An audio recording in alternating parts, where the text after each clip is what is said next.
এখন চলতেছে হচ্ছে একটা রেড ভেলভেট কেকের ডিজাইন। তো রেড ভেলভেট কেকের ডিজাইনটা করতেছে ও কেকের গুঁড়া দিয়ে, দেখতেই পাচ্ছেন আপনারা। আর কেকগুলো ডেকোরেশন করার পরে কতটা সুন্দর হয়েছে সেটা আপনাদেরকে দেখাচ্ছি। এটা ছিল হচ্ছে শাহেলাস কেক কর্নারের আমাদের 30তম ব্যাচের কিছু অংশ আমরা আপনাদের সাথে শেয়ার করতেছি। বিশেষ করে আমার মূল উদ্দেশ্যটা ছিল আমাদের কেকগুলো সিম্পলের মধ্যে কতটা গর্জিয়াস হয়েছে ডিজাইনগুলো, সেটা আপনাদের সাথে শেয়ার করতেছি। আশা করি আপনাদের কাছে খারাপ লাগবে না। যারা বেকিং নিয়ে কাজ করতেছেন তারা অবশ্যই আপনারা আপনাদের মতামতটা জানাবেন যে আমাদের কেকগুলোর ডিজাইন আসলে কেমন হয়েছে। আর এখানে আমাদের কেকগুলোর ডিজাইনের মধ্যে ছিল হচ্ছে chocolate cake, black forest, rasmalai cake, orange cake, vanilla flavour এবং রেড ভেলভেট। এই 6টা কেক আমাদের এখানে ছিল।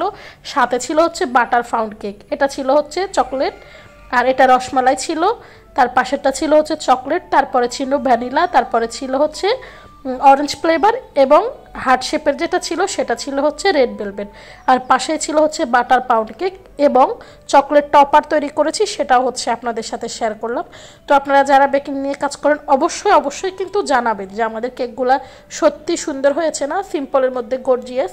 আর আপনারা চাইলে এইসব ডিজাইনগুলো ফলো করে হচ্ছে আপনারা কেক ডেলিভারি করতে পারেন। যারা বুঝতে পারেন না যে কীরকম ডিজাইন তৈরি করব বা কেমন সিম্পলের মধ্যে গর্জিয়াস ডিজাইন হবে, তারা চাইলে আমাদের এই কেকের ডিজাইনগুলো ফলো করতে পারেন। আমরা সবসময় চেষ্টা করি সিম্পলের মধ্যে কেকগুলোকে ফুটিয়ে তোলার জন্য, যেন কেকগুলো দেখতে আকর্ষণীয় হয় এবং ডিজাইনগুলো সিম্পল হয়। তো আশা করি আমার এই কেকের ডিজাইনগুলো বা আমার এই ভিডিওটা আপনাদের কাছে খারাপ লাগবে না, নিশ্চয়ই ভালো লাগবে। ডিজাইনগুলো আপনারা চাইলে ফলো করতে পারেন। আর যদি ভিডিওটা ভালো লেগে থাকে এরকম সুন্দর সুন্দর কেকের ডিজাইন পেতে বা রেসিপি পেতে অবশ্যই আমার চ্যানেলটা সাবস্ক্রাইব করে দিবেন। ফারহানাস ডায়েরির সাথে থাকবেন, আপনাদেরকে সুন্দর সুন্দর কেকের রেসিপি দিব। আপনারা যারা হচ্ছে কীরকম কেকের রেসিপি চান অবশ্যই কমেন্টস বক্সে জানিয়ে যাবেন। ইনশাল্লাহ চেষ্টা করব আপনাদের পছন্দ মতো কেকের ডিজাইন দেওয়ার।